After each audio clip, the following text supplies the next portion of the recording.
predicted that he should be slain by Ahib ben Kasib. By Allah, I will not slay him. I ceased not ministering to him, and conversing and carousing with him, and telling him all manner of tales for 39 days.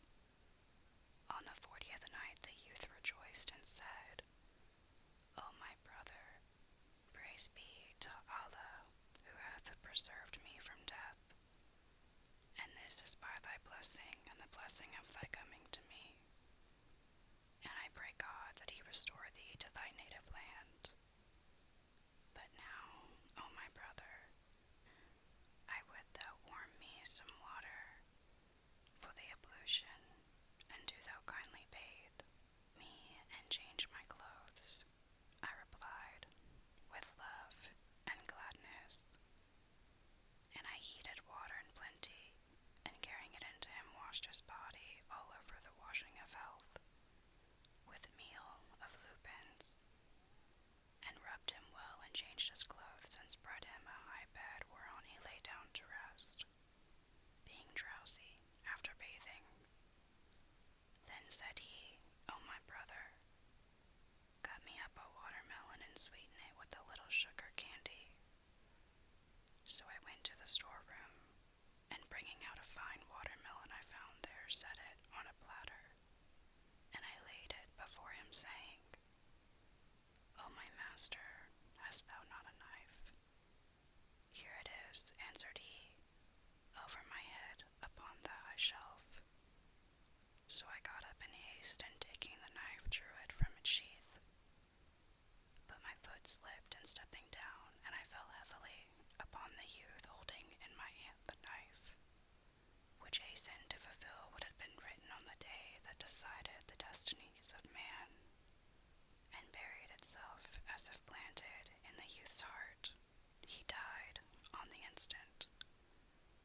When I saw that he was slain, and knew that I had slain him, I cried out with an exceeding loud and bitter cry, and beat my face, and rent my raiment, and said, Verily we be Allah's, and unto him we be returning, O Muslims.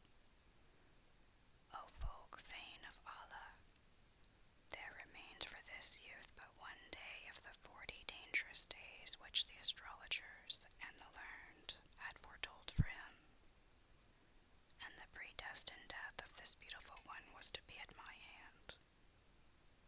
Would heaven I had not tried to cut the watermelon. What dire misfortune is this I must bear, lief or loath? What a disaster, what an affliction. O Allah mine, I implore thy pardon, and declare to thee my innocence of his death. But what God willeth, let that come to pass. And Shahrazad perceived the dawn of day, and ceased to say her permitted say. When it was the 16th night, she said, It hath reached me, O auspicious king, that Ahib thus continued his tale to the lady. When I was certified that I had slain him, I arose, and descending the stairs replaced the trapdoor, and covered it with earth as before. Then I looked out seawards, and saw the ship cleaving the waters, and making for the island. Wherefore I was afeared, and said, The moment they come and see the youth done to death, they will know 'twas I who slew him, and will slay me without respite. So I climbed up into a high tree, and concealed myself among its leaves. And hardly had I done so when the ship anchored, and the slaves landed with the ancient man, the youth's father, and made direct for the place. And when they removed the earth, they were surprised to see it soft. Then they raised the trapdoor, and went down, and found the youth lying at full length, clothed in fair new garments, with the face beaming after the bath, and the knife deep in his heart. At the sight they shrieked and wept, and beat their faces, loudly cursing the murderer, whilst a swoon came over the sheikh.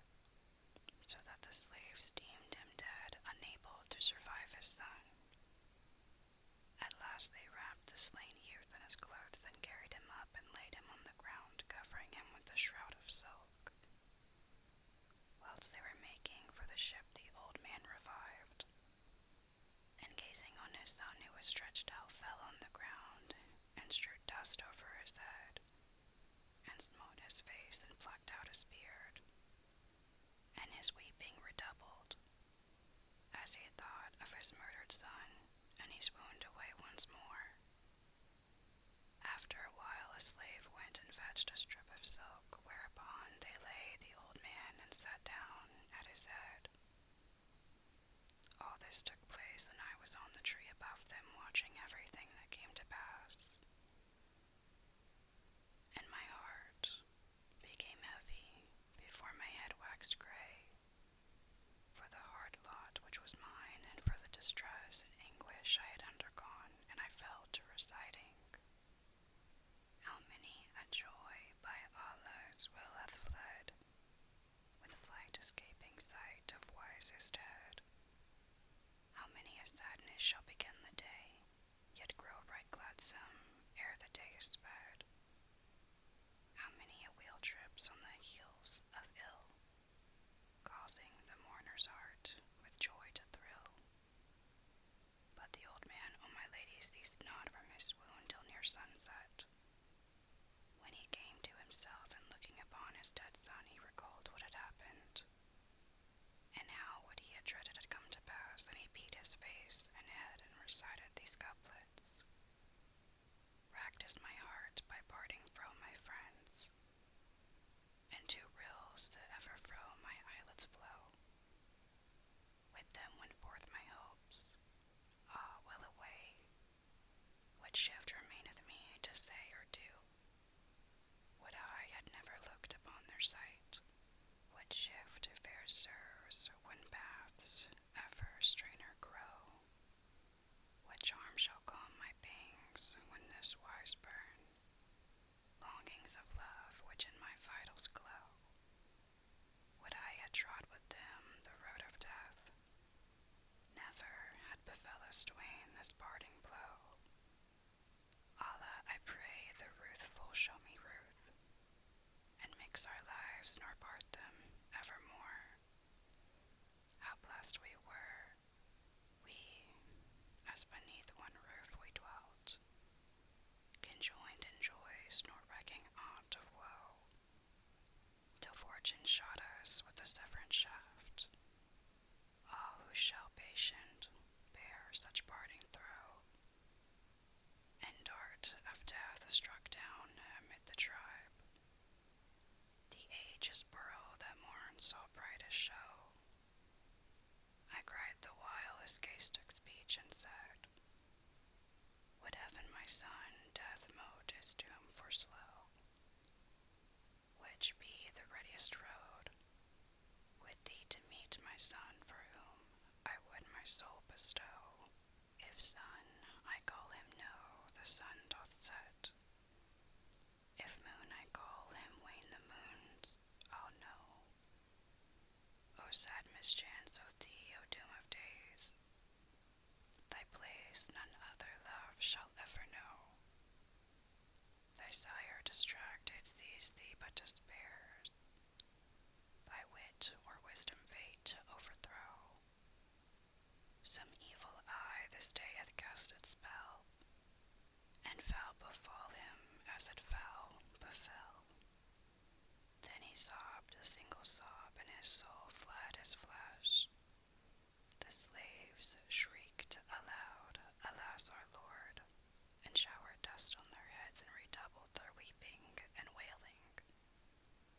Presently they carried their dead master to the ship side by side with his dead son, and having transported all the stuff from the dwelling to the vessel, set sail and disappeared from mine eyes. I descended from the tree, and raising the trap door, went down into the underground dwelling, where everything reminded me of the youth. And I looked upon the poor remains of him, and began repeating these verses. Their tracks I see and pine with pain and pang. On the deserted hearths I weep and yearn, and him I pray who doomed them to part, some day vouchsafe the boon of safe return. Then, O my lady, I went up again by the trap-door, and every day I used to wander round about the island, and every night I returned to the underground hall. Thus I lived for a month, till at last, looking at the western side of the island, I observed that every day the tides ebbed, leaving shallow water